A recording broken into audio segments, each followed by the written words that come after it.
Hello,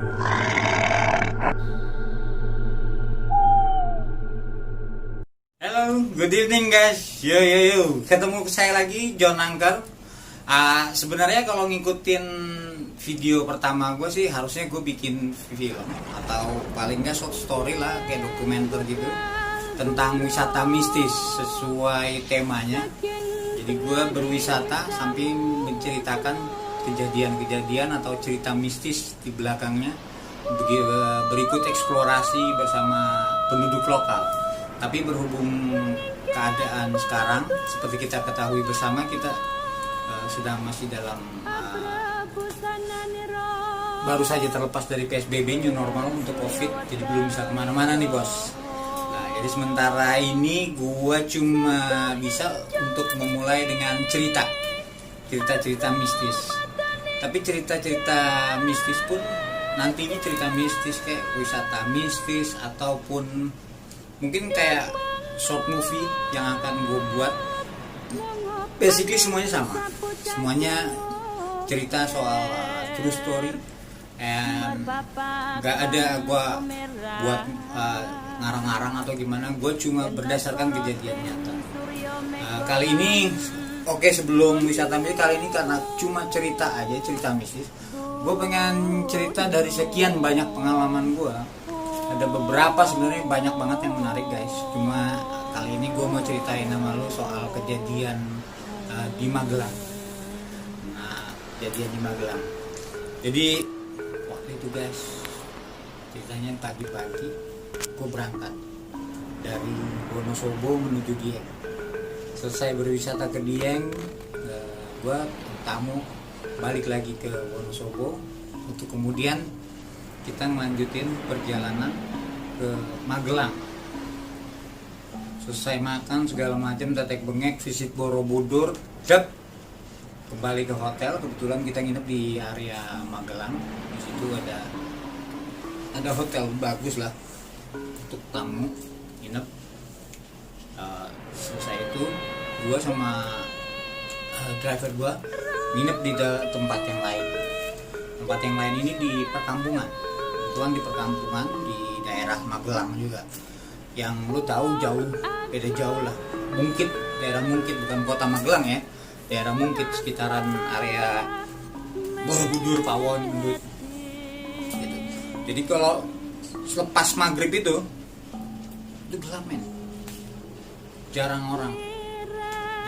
Tapi di situ ya hidupannya masih ya Indonesia lah, petani, masih ada ternak, ya segala macam. Nah, selesai gue balik, gue bersih apa segala macam, maghrib, kira-kira maghrib lah ya. Setelah selesai maghrib, hujan. Tapi hujan nggak begitu deras. Hujannya rintik-rintik. Hujan pelan, cuma mendung memang. Dari pas sore gue nyampe situ memang udah mendung banget. Jadi kesan tambah gelap lah. Nah, udah gue sama driver jalan kaki karena nggak mungkin bus kemana-mana kan. Sorry nih gue buka topi ya.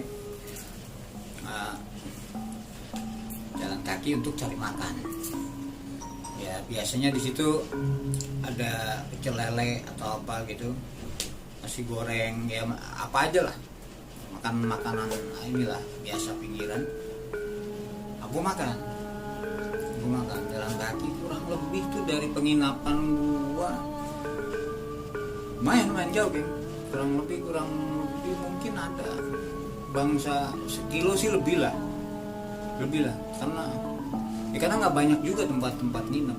Jadi kita nginep memang berbaur di rumah penduduk di daerah situ. Oke, selesai makan, kita pulang. Nah, begitu pulang ini, terus terang, gue lupa, inget lupa lah jalan. Driver juga gitu, karena baru pertama kali nginep di tempat itu. Biasanya di tempat-tempat lain tuh kita walaupun nggak dapet kamar di hotel yang sama dengan tamu, kita diarahkan nginep di mana gitu kan, dikasih tempat lah, entah di rumah pegawainya atau di mana gitu. Nah ini kebetulan kan enggak, jadi kita cari penginapan sendiri. Nyarinya juga ya namanya mepet waktu, takut gelap, kondisi hujan juga akhirnya sembarangan. Nah gue lupa tuh dari makan, gue dari pertigaan yang Borobudur tuh gue lupa. Nah, jadi jalan aja tuh, jalan. Hujan makin kenceng, tapi nggak deras, tapi lumayan kenceng. Angin juga kenceng. Wah sepi, jalanan sepi, nggak ada orang. Namanya di kampung total sepi, jadi kita nggak bisa nanya. Nah lagi sepi begitu, jadi gue nih kayak jalan nih kanan kiri nih kayak pohon. Biasalah kalau di Borobudur tuh memang banyak kayak perkebunan ya macem-macem, kayak ada kebun-kebun apalah gitu kan. Gue jalan sama driver, gue bertiga, driver sama kenek sama gue tiga. Gue jalan terus tiba-tiba di tempat yang gelap sepi gitu, itu kita denger rame. Padahal tadi sepanjang perjalanan waktu gue ke tempat makan itu sama sekali nggak ada apa-apa, sepi gelap biasa lah kampung, rame. Nah di belakang gue dari tempat yang gelap begitu tiba-tiba ada suara kaki orang lah, nggak sendiri, kayak ada beberapa orang gitu kan, beberapa orang. Nah, karena mas manggil. Oh karena kondisi gelap apa segala macam, terus di kampung orang gitu, jadi gue pikir manggil juga mau ngapain tempat gitu kan. Terus takut juga, gue bilang sama udah jalan aja terus kan. Udah jalan nunduk terus sama driver itu karena hujan, kita nunduk. Tiba-tiba blep, di tengah yang gelap gitu ada terang terus kayak gerbang gitu loh, ada pasar bro.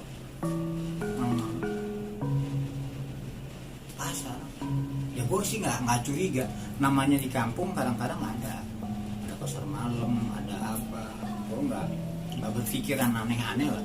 Jadi ya gue jalan aja, ini kita lewat pasar nggak nih, kata si Tarno, nama drivernya si Tarno. Bos kita lewat gimana, lewatlah masuk pasar, rame, ada kuda segala, ada kudanya. Terus yang bikin gua aneh lagi tanda tanya itu ada apa ya? Orang ya kalau di Jawa memang biasa ibu-ibu pakai kebaya terus pakai, tapi ini enggak, sama muke-mukenya lo tahu tuh, muke orang dulu. Nah di situ gue mulai curiga, tapi nggak semuanya. Ada juga yang memang mukanya wajar, nggak ada yang aneh, nggak ada yang serem-serem atau gimana, nggak ada yang aneh, normal. Cuma memang ada yang kesannya memang dari ini bukan orang zaman ini nih, gitu loh. Kalau masalah baju adat apa segala macam di daerah biasa, kadang-kadang mereka pakai itu. Dan sebanyak orang itu, orang sebanyak itu nggak ada yang negor kita, itu aneh. Kita senyumin, kita apain, nggak ada yang negor kita. Jalan lah terus, jalan mondar mandir. Ini gila nih, ini sudah lebih dari sekilo nih, gue bilang. Ngomong sama driver, udah lebih dari sekilo. Iya, itu perasaan gue nggak sampai sejauh ini nih tadi dari penginapan pas berangkat. Iya, terus gimana? Udah di jalan terus lah kita makin masuk ke dalam pasar itu. Tapi itu pasar anehnya nggak habis bro, nggak habis bolak-balik. Tapi yang gue lihat tuh sama, yang driver lihat sama si kenek lihat juga sama, viewnya sama, yang jualannya sama, yang ini sama. Tapi perasaan kita nih udah jalan lurus. Yang orang tadi suara ngejar gua tuh di belakang udah nggak kedengeran, nggak ada, udah hilang, udah suaranya udah nggak ada lagi, maksudnya hilang. Wah, nggak benar nih, gua nggak bisa. Di situ mulai merinding, mulai takut. Ditegor nggak ada yang jawab, disenyumin juga nggak ada yang balas. Mereka kayak sibuk masing-masing gitu loh, sibuk sendiri-sendiri. Yang dijual biasa normal, kayak apa yang ada di pasar pada umumnya lah, nggak ada yang aneh.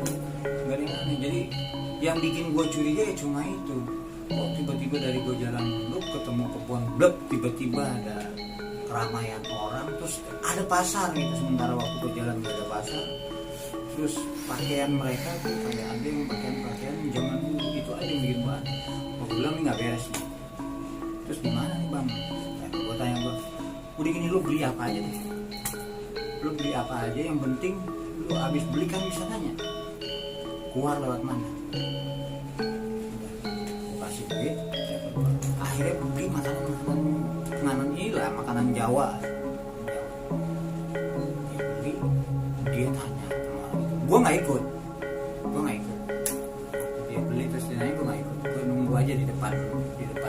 Tapi di pasar, kayak kita nggak bisa keluar pasar gitu. Padahal sejauh apapun lu jalan, lu kayak balik lagi ke situ. Orang yang sama, dagangan yang sama, itu yang aneh.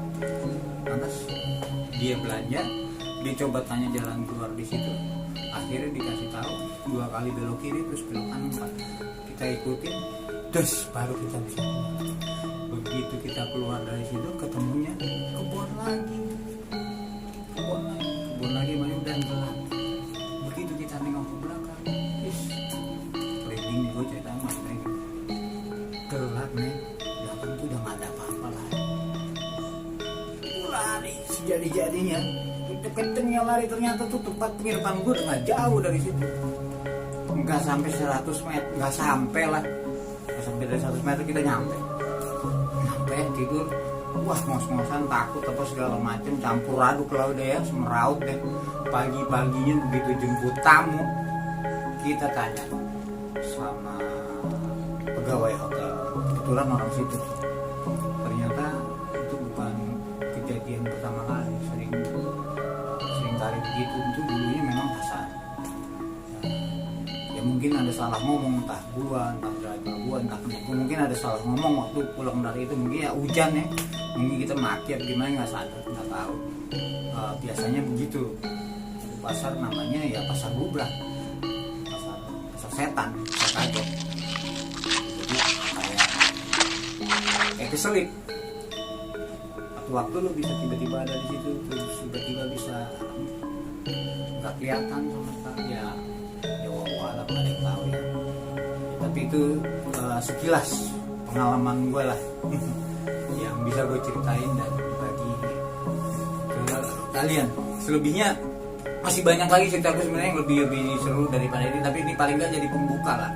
Jadi pembuka untuk channel gue, daripada gue nunggu waktu terlalu lama untuk bikin wisata bisnis ya, karena kondisi juga kan gue paham juga kan kondisi sekarang, teman-teman juga ngerti gue rasa. Jadi gue buka dengan ini, mudah-mudahan bermanfaat, ada gunanya buat kalian, dan mentahayul ya. Jadi this is just a story, dan ini cuma mengajarkan how to behave, bagaimana kita harus berperilaku di tempat orang lain, bukan hanya tempat wisata, dimanapun kita, entah sikap, entah ucapan yang kadang-kadang kita mungkin di daerah kita biasa hal-hal kayak gitu. Lu ngomong begini biasa, tapi di tempat-tempat tertentu ternyata aturannya beda lagi. Ya, itu aja yang mau coba gue sampaikan. Oke, jangan lupa like, subscribe, dan komen ide apa nih untuk gue bikin apa lagi sebelum gue masuk ke wisata mistis. Nanti gue bikin eksplorasi dokumenter, terus mungkin kalau memang memungkinkan nanti kita lanjut lagi, kita bikin short kayak short movie, tapi semuanya based on true story. Tapi sementara itu belum bisa gue kerjakan ya cuma inilah, paling nggak gue bisa tetap berkreasi dengan konten-konten cerita dan bisnis. Oke, sampai ketemu guys. Jangan lupa like, subscribe, dan komen. Ciao, jangan angkat.